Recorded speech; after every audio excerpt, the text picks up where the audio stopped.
Chester, where the hell are we going? You've been saying almost there for 5 days. I have permanent hip dysplasia from riding this donkey for so long. When will we be there? Wow! Get back here, you old catcher's mitt! This is the middle of the desert! I will die out here!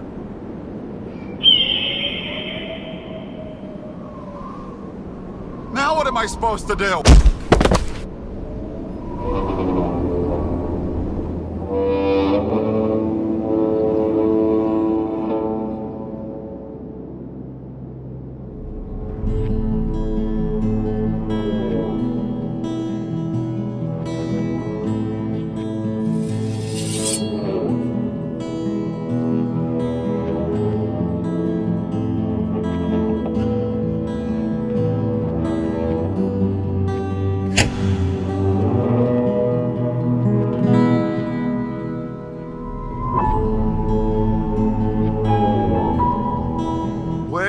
I found myself.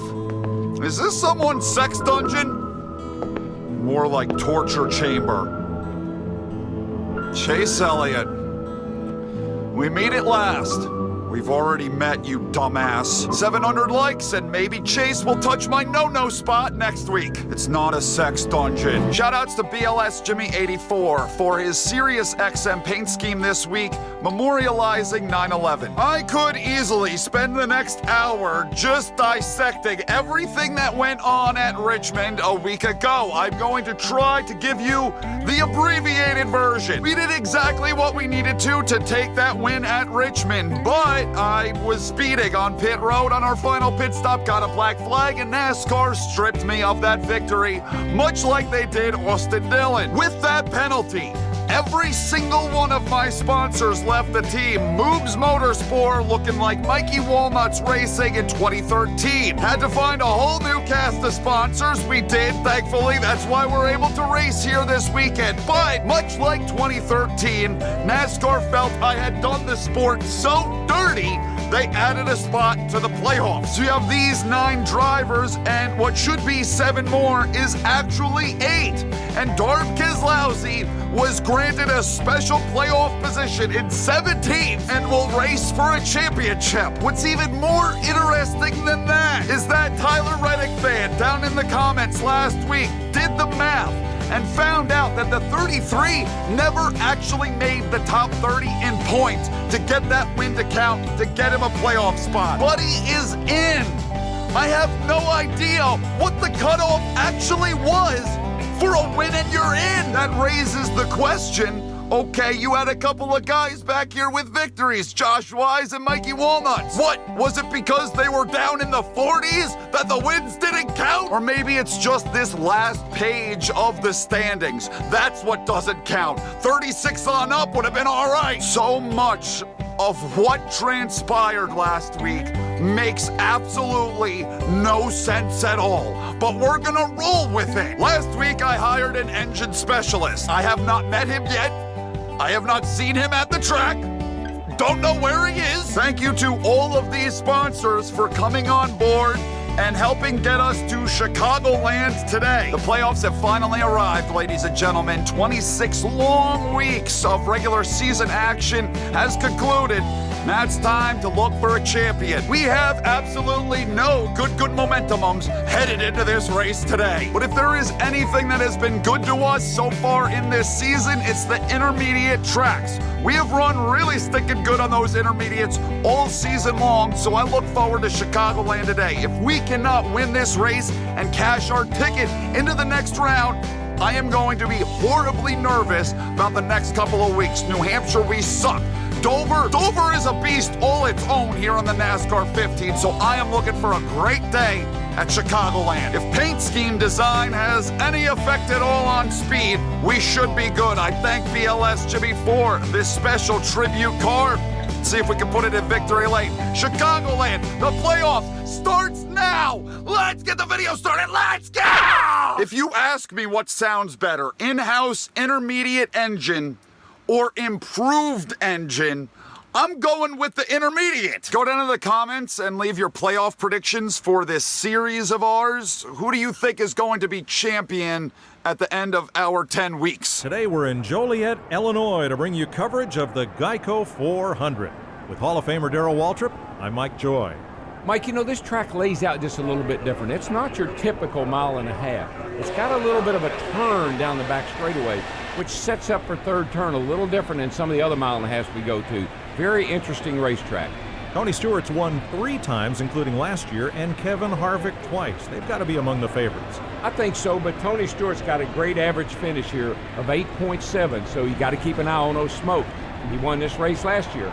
Now that the points have been reset after Richmond, any one of the 12 Chase drivers would love to get their Chase for the Sprint Cup started off with a win. Boogity, boogity, boogity, let's go racing, boys and girls. Thank you, Darrell. Don't forget about the girls. I'm a little bit concerned, Darrell, and I'm going to tell you why. I may be the guinea pig for the 550 horsepower package here today. In qualifying, you can see it already. I'm cranking 9,500, over 9,500 RPM. There's not much more room for me to accelerate on these straightaways. I am maxing out the capabilities of this engine. I'm trying a little bit of something different. We did the low downforce, and I used the improved engine, which was more expensive, which made me think, okay, this is the shit that I needed to be using. So long, P-Brain. The actual P-Brain might have been me when I was setting up this damn car. The engine specialist still is nowhere to be found. Did not make a pit stop, stayed out. A few people did pit, not sure if any of them, though, were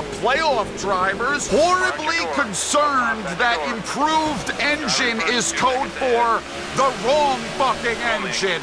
We'll see.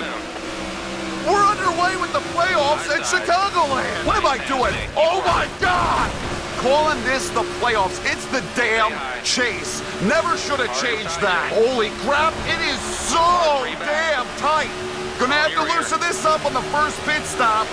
We're like a third of the way through our fuel run, so we'll have to make a pit stop probably before halfway. I still don't know what the best combination of parts and pieces is here in the NASCAR 15. The last intermediate track we ran was Darlington, and I remember there I ran medium downforce, and we were just kind of so-so all day, so I wanted to shake it up, try this low downforce, but the engine thing, it seriously feels like what I imagined the 550 package was like to run in, what was that, 2018? What NASCAR had in mind. Everyone kind of runs the same speed all together. This is like communist NASCAR. We're all guaranteed the same top-end speed. Oh, hey. Yeah, I'm not going freaking anywhere. I'm just status quo, stagnant, stuck in the mid-20s. There's no oomph coming out of these damn corners as we're 4 wide. Hopefully, and now this is a big hope, loosening the car up. I'm not gonna have to lift at all in the corners, but there's no acceleration. That's the problem. I can tell that's the problem. And I think it's because of the improved engine. Am I gonna wreck you again? Holy shit. I almost wrecked, I wrecked the 6 1.5 times so far in the first 12 laps. You Technics and Duschenberry Martin really missed the boat when they didn't label Chase drivers. There's no flipping way I'm gonna be able to remember all 16 of the competitors that I'm going up against. Not 15, 16. We're gonna push it one more lap just because, why the hell not? We really can't make it any further than that. I'm almost out of fuel and tire. I'm going to attempt to loosen the thing up. I just don't see how that's gonna help. It's only gonna allow me to run the same speed through the corners that I'm running on the straightaway. I'm just gonna be doing 180 miles an hour consistently, no acceleration at all. Made sure I wasn't speeding. Don't want to win and have a black flag strip that away from me this week. I have no idea what this car is going to be like after this pit stop. Made big time wedge, tire pressure adjustment, track bar. Oh my god, oh my god, oh my god. It would have been great to have some friggin' grip on pit exit. Still in 25th. I've been in 25th the entire race. All right, I mean, it did turn better, and we're tracking a whole lot better this lap time at the moment. Up to 24th. Got a 4-wide scenario right here in front of me. I still can't get all the way down to the bottom.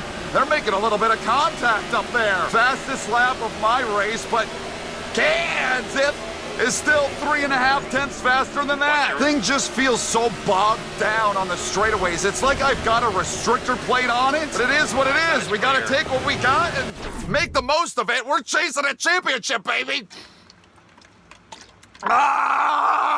Welcome to Michael Mrucz's mid-race report, presented by Gas Can Water. I would love to know where the fuck this engine specialist is that I put on the payroll a week ago. I'm paying his bills, but I haven't met him yet. I mean, that's not really good business practice for me. I should have made sure that he was going to be at the track, do the job that I was hiring him to do.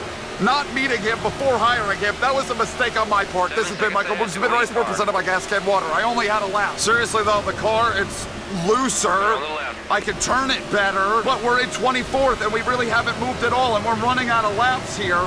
I really gotta figure something out soon. If I don't, we're gonna give away our entire points lead and not be in a very good position headed to New Hampshire, one of the tracks I hate the most. I should clear that up because I know a lot of people are gonna be upset that I'm saying this. I hate New Hampshire in the game. In real life, the racing's not much better. Let's head into the pit. Oh my God, damn! We had some guys making actually one car making a pit stop. Check them up, something awful. I'll take positions, sorry bitch, any which way I can get them. Every damn position matters, especially now in the playoff format. They did it again. It slowed down to 23 and the 14 this time. That's a couple more spots. Yes, thank you, 35.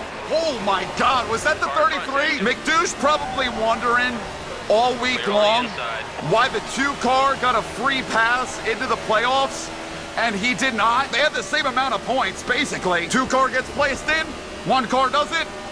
I'm fine with it. I couldn't give a shit less if McDouche was in. NASCAR's just got something against spiky-headed weasels that try to steal your girlfriend. I just realized that I was leading. I didn't know that I had passed everybody. Well, bonus point for leading a lap. That's always helpful. I don't got much tire left on that right rear, so I'm not sure how much further I can push it. Not this lap, we'll do it next lap. Yeah, there's nothing left of that right rear at all. It's gonna be this time. And we're gonna have 10 laps of racing to go. I could do some strategy. Like Richmond a week ago, the strategy that put us out front, I could do only right side tires, but I might need a full tank of fuel. I don't know. How much am I willing to risk it here in the first race of the chase when I don't feel good about New Hampshire next week? I think we go for 2 tires.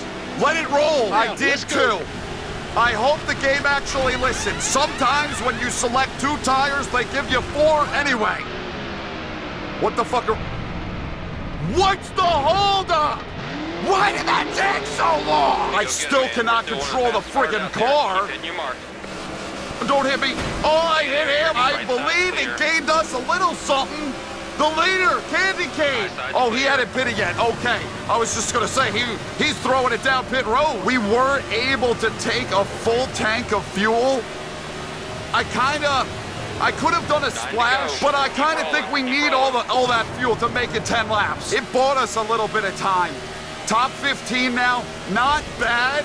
I really would have loved a bit more than this today. I would have thought we'd be a bit better. Top 15, and maybe some people will still make a pit stop. Maybe we can muster up a top 10. Like there's Candy Cane, that's a position. Up to 14th. I would love a 10th place. In order to get a top 10, gonna need a few of them to throw it down pit road. We're not driving up there. Car just is not good enough. Either that, they're gonna have to pit, or we're gonna have to get some lap traffic to pit that slows them down. There goes 1 car, but it's not for position. It was a lapper. 5 laps left. They drove off. I was right behind Outback Stenhouse Jr. when we came off pit road, and they drove away. It could be that I only have 2 tires on it. Yeah, you got a few making pit stops. Lala. Okay, that's a position. Up to 13th, a top 10 could be possible. And now Old Man Bushy is the next car up here in front of me. He could have possibly been slowed down by someone pitting. Oh, we got a bunch. We got a bunch, and he got slowed down. He got checked up again. That is a top 10, and Old Man Bushy is slowed in front of me because of the pitting cars. Pit strategy is gonna pay off a ton. Gonna have a much better result than we otherwise would have had. The leader, Kansas, he just pitted. You got even more. We might be able to get a top 5 out of this. 41 is slow. We got this, buddy. I will take that 7th spot. We're on 2 to go. Look at that left front tire. Look at how little is left of the left front. A blowout could spin me out. White flag, T-Rex, roar! In the lead, Hamster and Carl's Jr. Pit. We're in 5th. There's just nothing left of the left front tire. I gotta milk this thing home. Just get us to the start-finish line. We will open up our chase for the championship with a 5th, unless somebody else makes a pit stop. No, nobody else is pitting. All right, there's nothing left of the left front. If it was any longer, if this race was any longer, I wouldn't have been able to finish. That tire probably would have blown out this lap. Strategy for the 2nd week in a row. Helps out big. Solid top 5 again. And that's really going to help your point totals a lot. He said again, which makes me think he's still under the impression that I won Richmond. Led a few laps, top 5, with a car that was completely ill-prepared. Doubt we would have the same luck at New Hampshire next week. I'm really gonna have to make sure that I set the car up properly. I don't even know if he's in because there are so many fucking drivers in this thing. Maybe T-Rex has cashed his ticket to the next round of the playoffs, the chase. Darb, last-minute addition to the playoffs, the chase, comes out of here with the 2nd spot. Jamai, I know he's in this thing. Elton John, he's a part of it. I mean, you got a bunch of chase drivers all scattered throughout this top 10. Got some goofballs finishing in the top 15. What the hell? Kansas led 9 laps, had the pole, but ends up a lap down because he had to pit late. Yeah, there are way too many damn drivers in the chase for me to remember everyone that's actually contending with us. I know the 33 is a part of it. Pretty sure none of these drivers, I don't think any of them are in. Well, that's not bad. We're still points leading. And 11 top 10s out of 27 races. That's not that great. But hey, in the chase playoff format, it doesn't matter. Jamai is in 2nd. He's tied with Elton John for 2nd. Darb is still a part of this thing, so I'm assuming we still have 17. Yep, 17 drivers are in. I cannot wait after Dover to see if they eliminate 4 or 5 drivers. That's going to tell us how many there will be, if it'll be a final 4 or a final 5. T-Rex is not a part of the championship. All right, so that was his first win on the year, and Kansas missed out on an opportunity to make it through to the next round. He's got 7 poles. So after 1 race, 2 races to go in this round, your bottom 4 or 5 is Kmart, Tie-Dye, Outback Stenhouse Jr., Lala, and Old Man Bushy. Again, I don't know if they're deleting 5 drivers or 4 drivers after this first round. So to be safe, we'll say that Lala is outside looking in with 2 races to go. No sponsorship drama, thank the Lord for that. Next week is New Hampshire. Again, I do not enjoy New Hampshire in NASCAR 15. It is incredibly difficult to get a setup that works. And now I gotta figure out what I wanna do with the engine, get up and out of these corners. We're gonna need really good acceleration. I guess that's something I'll have to figure out. I'm done for now though. Hope you guys enjoyed this video. Thank you for watching. I love you. Out. Every single last one of you. Thank you so very much for tuning in. And yeah, I'll see you in the next video that I do. Goodbye!